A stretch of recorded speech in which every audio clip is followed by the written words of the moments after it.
സാമൂഹ്യക്ഷേമ പെൻഷൻ ഇനി സഹകരണ ബാങ്കുകൾ വഴി ലഭിക്കില്ല എന്നതാണ് സർക്കാർ ഉത്തരവിറക്കി കഴിഞ്ഞു. വിജിൻ വായാന്തോട് ചേർന്ന വിശദാംശങ്ങൾ നൽകാൻ. വിജിൻ, ഈ ഒരു തീരുമാനത്തിൽ സർക്കാർ എത്തിയത് ഏത് സാഹചര്യത്തിലാണ്? ഈ മുഴുവൻ പേർക്കും ബാങ്ക് വഴി മാത്രമായിരിക്കുമോ ഇനി പെൻഷൻ വിതരണം ഉണ്ടാവുക? ജിന, നേരിട്ട് അതായത് നാഷണലൈസ്ഡ് ബാങ്കുകൾ വഴി മാത്രം ഇനി പെൻഷൻ വിതരണം എന്നുള്ളതാണ്. അതിനപ്പുറം ഈ നേരിട്ട് ലഭിക്കുന്നവർ, അത് കിടപ്പ് രോഗികൾക്കും ഒപ്പം തന്നെ ഒഴിവാക്കാൻ കഴിയാത്ത ഗുണഭോക്താക്കൾക്കും മാത്രം മതി എന്നുള്ള തീരുമാനമാണ് സർക്കാർ ഇപ്പോൾ കൈക്കൊണ്ടിരിക്കുന്നത്. നേരത്തെ ഈ സഹകരണ സംഘങ്ങൾ വഴി അവരുടെ കളക്ഷൻ ഏജന്റുമാർ വഴിയായിരുന്നു കുറെ പേർക്ക് ക്ഷേമ പെൻഷൻ ലഭിച്ചിരുന്നത്. അത് ഒഴിവാക്കുകയാണ് സർക്കാർ നിലവിലിപ്പോൾ ചെയ്തിരിക്കുന്നത്. അതിന്റെ ഉത്തരവാണ് നിലവിലിപ്പോൾ പുറത്തുവരികയും ചെയ്തിട്ടുള്ളത്.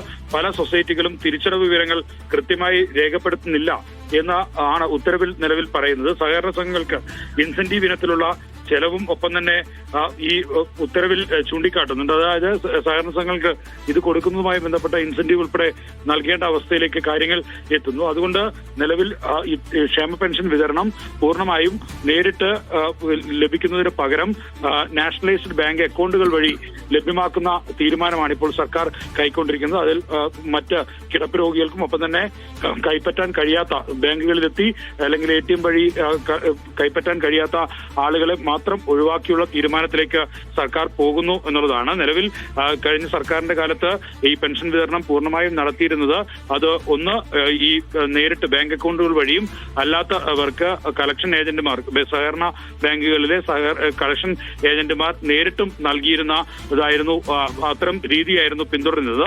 അതിപ്പോൾ സർക്കാർ എടുത്തു മാറ്റിയിരിക്കുന്നു. അതിന്റെ ഉത്തരവാണ് നിലവിൽ ഇപ്പോൾ പുറത്തിറങ്ങിയിരിക്കുന്നത്.